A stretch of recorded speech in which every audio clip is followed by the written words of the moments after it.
नमस्कार फ्रेंड्स, स्वागत है आपका हमारे YouTube चैनल जीकेएस क्लासेस में। आशा करता हूं फ्रेंड्स आप सब ठीक होंगे। फ्रेंड्स आज की क्लास में हम बात करेंगे यूसीसी के बारे में। आखिर इसमें इतना विरोध क्यों हो रहा है, क्या बात है, इतना मैटर क्यों उठा हुआ है, इसके बारे में आपको पूरी डिटेल दी जाएगी। देखिए, यूनिफॉर्म सिविल कोड यूसीसी की फुल फॉर्म है समान नागरिक संहिता।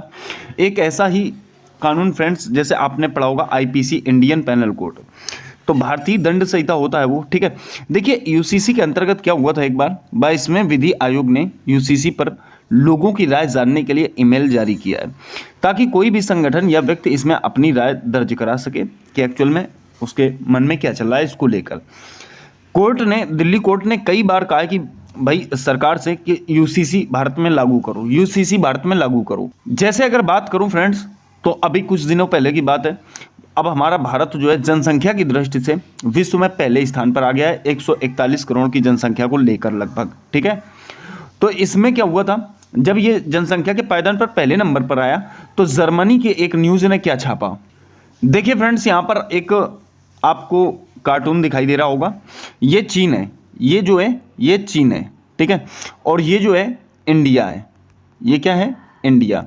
तो इसको लेकर उन्होंने एक कार्टून छापा। हालांकि बाद में इसके बारे में उन्होंने माफ़ी मांगी। इसका मतलब आप समझ पा रहे होंगे, एक जो बुलेट ट्रेन है वो पीछे चल रही है और यहाँ पर देखो इतनी जनता लिए हुए ये एक ट्रेन आगे की तरफ जा रही है। तो ये छापा उन्होंने और काफ़ी मजाक उड़ाया। तो ये क्या था, जनसंख्या को लेकर इन्होंने हमारा मजाक बनाया, अर्थात इंडिया का। बाद में उन्होंने माफ़ी मांगी, वो एक अलग बात रही, ठीक है। तो अगर बात कि यूसीसी क्या है, तो देखिए यहाँ पर लिखा हुआ क्या है, समान नागरिक संहिता। देखिए यहाँ पर आपको दिखाई दे रहा होगा फ्रेंड्स इस जगह कि एक धर्मनिरपेक्ष कानून है जो किसी भी धर्म या जाति के सभी निजी कानूनों से ऊपर है, ठीक है। देश में हिंदू मुस्लिम लॉ के दायरे में हिंदुओं के अलावा सिख, जैन और बुद्ध भी आते हैं, ठीक है। अब देखिए ये एक्टिवेट किसके लिए हो सकता है, ये एक्टिवेट किसके लिए हो सकता है। देखिए एक तो विवाह के लिए, दूसरा तलाक के लिए, तीसरा बच्चा गोद लेना, संपत्ति के बंटवारे इत्यादि के लिए जो है ये लागू किया जाएगा। पहले नंबर पर बात करें तो देखिए लड़कियों की शादी की उम्र बढ़ाई जाएगी ताकि वो ग्रेजुएट हों। ये बात कौन कह रहा है, तो सरकार कह रही है। दूसरे नंबर में देखिए, दूसरे नंबर में अगर बात करें तो यूनिफॉर्म सिविल कोड के अंतर्गत पति पत्नी दोनों को तलाक के समान अधिकार होंगे, ठीक है। तीसरे नंबर में बात करें तो बहु विवाह पर रोक होगा। चौथे नंबर की अगर बात करें तो देखिए हलाला इद्दत पर रोक लगेगी। वहीं फ्रेंड्स अगर पाँचवें नंबर की बात करें तो पाँचवा नंबर जो बहुत ही बड़ा और अहम मुद्दा है भारत का इस समय, तो वो है जनसंख्या नियंत्रण, ठीक है फ्रेंड्स। अगर बात करें तो यूसीसी कितने देशों में और भी लागू है उसे भी समझिएगा। यूसीसी लागू होने की बात अगर करें तो देखिए यूनिफॉर्म सिविल कोड यहाँ पर अमेरिका, आयरलैंड, पाकिस्तान, बांग्लादेश, मिस्र, सूडान, इंडोनेशिया, तुर्की, मलेशिया, ये ऐसे देश हैं जिनमें यूसीसी लागू है। तो भारत में भी मेरे ख्याल से लागू होना ज़रूरी है और लागू होना चाहिए, बहुत ही अच्छा होगा। इससे क्या है, जनसंख्या कंट्रोल की जा सकती है, बढ़ती हुई जनसंख्या को कंट्रोल किया जा सकता है। यहाँ पर देखिए मैंने आपको बताया कि लगभग Pakistan, Bangladesh, Indonesia, Malaysia, Sudan, तुर्की और इजिप्ट जैसे कई देशों में ये लागू है। अनुच्छेद 44 के तहत समान नागरिक संहिता को लागू करना राज्यों की जिम्मेदारी होती है। गोवा की अगर बात करें तो फ्रेंड्स गोवा ने 1961 में ये पहले ही लागू कर रखा है, ठीक है। तो देखिए संविधान के आर्टिकल 44 में यूसीसी को लेकर प्रावधान है, कहा गया है कि राज्य भारत की सीमा के भीतर नागरिकों के लिए यूसीसी की व्यवस्था सुनिश्चित कर सकता है।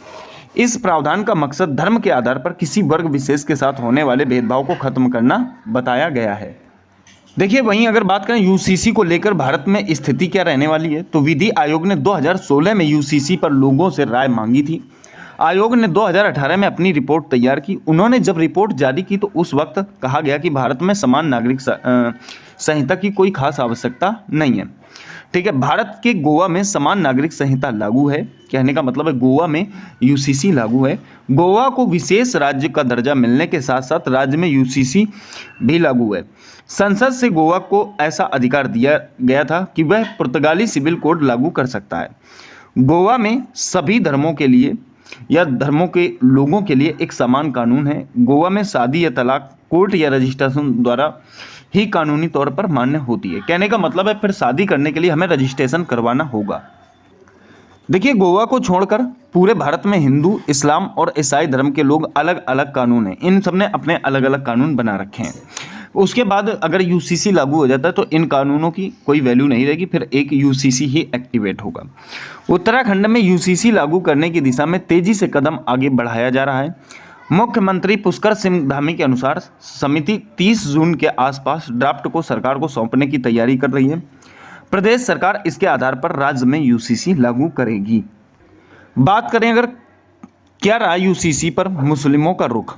संविधान के आर्टिकल 44 से मुस्लिम पर्सनल लॉ को निकलवाने की 3 बार नाकाम कोशिश कर चुके मोहम्मद इस्माइल का मानना है कि एक सेकुलर देश में पर्सनल लॉ में दखलंदाजी नहीं होनी चाहिए। ठीक है, वहीं हुसैन इमाम भी इस बारे में सवाल खड़ा कर चुके हैं कि भारत की छवि अनेकता में एकता की है, इसलिए इसे धूमिल नहीं किया जा सकता। आर्टिकल 44 कहता है कि राज्य भारत के पूरे क्षेत्र में नागरिकों के लिए एक समान नागरिक संहिता को लागू करने का प्रयास करेगा। अगर देश में यूसीसी को लागू किया जाता है तो सभी व्यक्तिगत कानून समाप्त हो जाएंगे। फ्रेंड्स, ये आपको कैसा लगता है? इसकी राय हमें कमेंट बॉक्स में ज़रूर दीजिएगा।